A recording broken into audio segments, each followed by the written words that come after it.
and you're going to cut not very deep because you don't want to puncture any of the organs. So just very slowly all the way up until the gill plate. Also go in with a spoon because there's a little bloodline that runs across the back of the fish on its spine, and you want to pull that off too. I'm Katie. I go by she, her pronouns. Live in Canada on Vancouver Island in a small little town. I've been fly fishing for about 7 years, so I'm fairly new into it, but thankfully I do this all the time, so I've got a lot of knowledge over those years. So I'm going to talk to you guys about filleting fish and sort of just reiterate what Jay Michelle said. So I actually brought a handy dandy tool of a fish, so at least you guys get a visual of what Jay Michelle was talking about with the gills and everything like that. I've only ever harvested salmon. I haven't done trout or anything like that, so I can only equate to what I've done. Jay Michelle was saying was with the gill plate would be in this area, and so yeah, like she said, you would grab in there, pull down, bleed out your fish, which if I'm going to harvest fish, that's what I always do. And same thing, bonk on the head, make sure the eye goes dead, just like kind of like this, where it's just like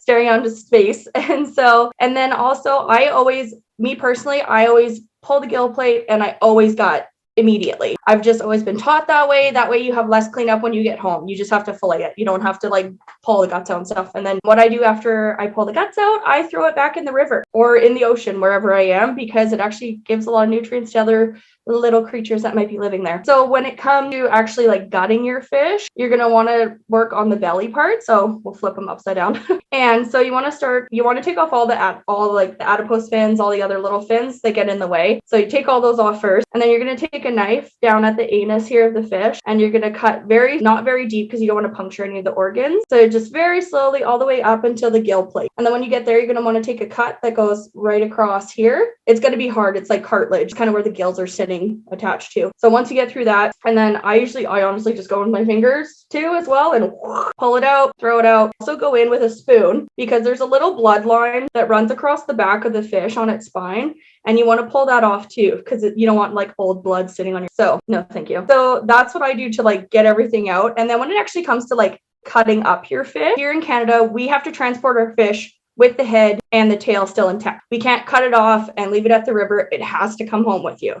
In case you got stopped by conservation officers, they would know what species you two were taking home. So when I get home, and same with, what Jay Michelle already said, I put mine into a trash bag or a fish bag as well on ice. Usually, depending how far I am from the river, I'll bring a cooler with me, but I might not always have ice. So I'll throw them in the cooler. And if I'm within a couple hour drive to a gas station where I can get ice, that's fine by me. I've never had an issue with my fish that way. Get home, clean it all. I usually start by filleting, so I have it on its side, like so. And so you already have the cut down the belly from where you got. So I make another cut actually along the top part here, all the way from the tail right to that gill plate bone that you had cut there. And then I actually take off the head by that point because we don't need it anymore. Some people like the heads for fertilizer, composting. Some people make broths out of them as well, out of the fish bone. So there's lots of uses for all the extras. I keep the tail on because the tail is actually easy to hold on to while you're trying to fillet everything. So there's two different ways you can fillet. You can fillet in like steaks that would go this way, or you can fillet and have like the long pieces that you generally see in restaurants and in the grocery store. So what I usually do is I cut down that spine. You already have the cut there. I make a cut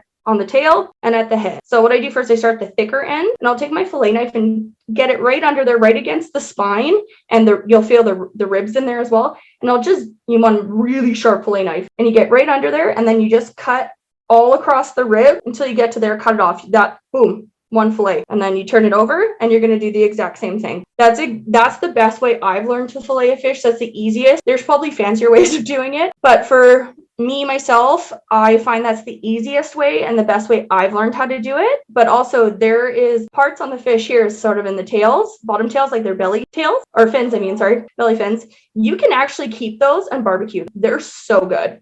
So fish belly, really good. So don't always throw away the little scraps, because you can use it for stuff as well. I also keep the tail, and I'll actually barbecue it sometimes, and I'll give it to my dogs. They love it. They love all the fins. I also, when I store it, I actually will store it in freezer bags. If you have one of those food saver vacuum seal things, perfect. That'll make your fish last way longer in the freezer. That fish doesn't last very long around in my household, so it's not in the freezer for very long. Also, too, with the fish, after I've got it, bled it out, everything, I'll actually stick the fish in the river with like a stick through its gill and just plunk it in the river. And it actually will stay until you're done fishing, because the river's like quite cold then. That's where it was living. And if you're carrying knives and stuff like that for fishing, definitely handy to have a first aid kit in your car or in your fly bag, just in case.